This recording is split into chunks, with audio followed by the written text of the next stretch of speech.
सभी हनुमान भक्तों को मेरा राम राम। दोस्तों, आज मैं आपके सामने एक बहुत ही सुंदर सत्य घटना लेकर आई हूँ। इस घटना को मैंने जहाँ पर पढ़ा है उसी को एज इट इज़ आपको पढ़कर सुना रही हूँ। शब्द उन्हीं के हैं जिनकी घटना है। बाद में उनका नाम भी बताऊँगी, लेकिन इस घटना को पूरा सुनिएगा और मुझे बताइएगा कि आपको ये घटना कैसी लगी और आपको भगवान पर कितना विश्वास है। तो दोस्तों, चलिए शुरू करते हैं इस घटना को। लिखते हैं कि बात सन 1987 की है, जब मैं कृषि मंत्रालय में वरिष्ठ विस्तार अधिकारी के पद पर कार्यरत था। भारत सरकार के साथ एक बॉन्ड था जिसके तहत मैं 5 वर्ष से पहले नौकरी नहीं छोड़ सकता था।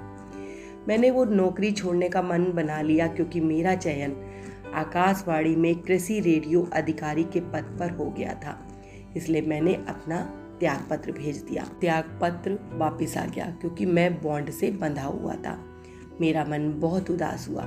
सुबह शाम पूजा में मन ही नहीं लगता था। इसी प्रकार 4 दिन निकल गए।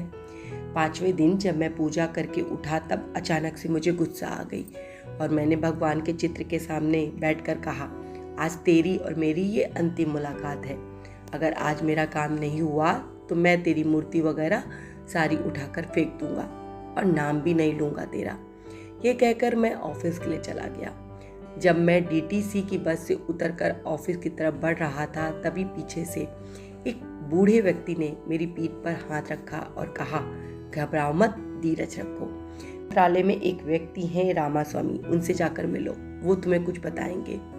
मैं उदास और टेंशन में था तो उनको पहचान नहीं पाया। मैंने पूछा, आप कौन हैं और आपको मुझसे क्या मतलब? उसने कहा कि मैं कोई भी हूँ, जैसा कह रहा हूँ वैसा करो। मैंने वास्तव में उसको धमका दिया और कहा, जाओ, मैं पहले से ही बहुत परेशान हूँ। वो व्यक्ति चला गया और जाते जाते कहा कि मेरी बात याद रखना, गृह मंत्रालय में रामास्वामी अवर सचिव से जाकर मिलो। मैं ऑफिस पहुँच तो गया, लेकिन पहले से ही परेशान था और ये वाकया हो गया। मेरा मन काम में बिल्कुल नहीं लग रहा था। बार बार मन कर रहा था कि गृह मंत्रालय जाऊं, लेकिन फिर रुक जाता। आखिर मैं उठकर चल ही दिया। गृह मंत्रालय में जाकर रामास्वामी जी से मिला। उस समय वो कुछ डिक्टेशन दे रहे थे। मुझसे बैठने को उन्होंने कहा।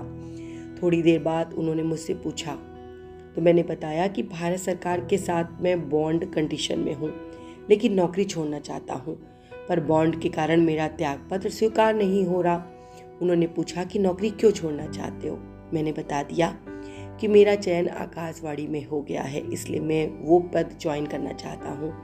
उन्होंने कहा कि तब तो तुम्हारे ऊपर बॉन्ड की शर्तें लागू ही नहीं होती, क्योंकि सन 1962 का कार्मिक विभाग का एक सर्कुलर है जिसमें लिखा है कि यदि भारत सरकार का कोई अधिकारी बॉन्ड की शर्तों में हो और वो भारत सरकार या किसी राज्य सरकार या राज्य सरकार के निगम आदि में दूसरी नौकरी ज्वाइन करना चाहता है, जिसके लिए नौकरी छोड़ना चाहता है, तो उस पर कोई बॉन्ड की शर्तें लागू नहीं होती।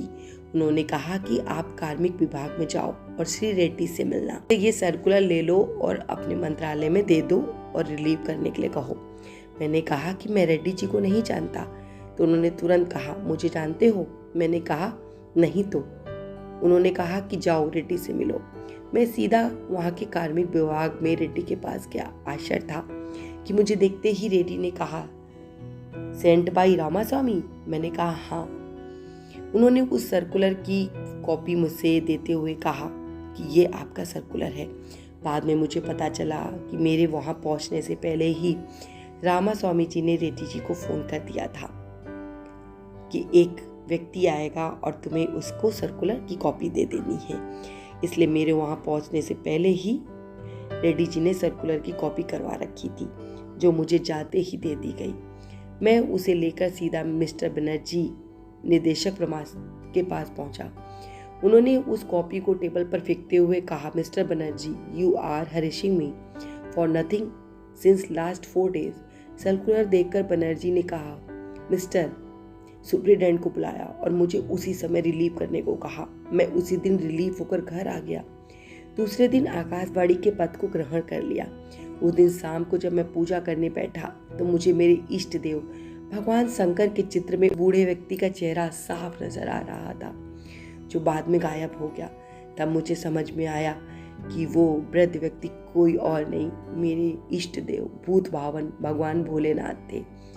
इसी प्रकार का अनुभव मुझे मेरी नौकरी के दौरान कई बार हुआ है और मैं इस बात को पूरी तरीके से मानता हूँ कि भगवान को मानते हैं तो भगवान आपको समय समय पर सहायता करते हैं और अपने होने का प्रमाण भी देते हैं। दोस्तों, आपको ये सच्ची घटना कैसी लगी?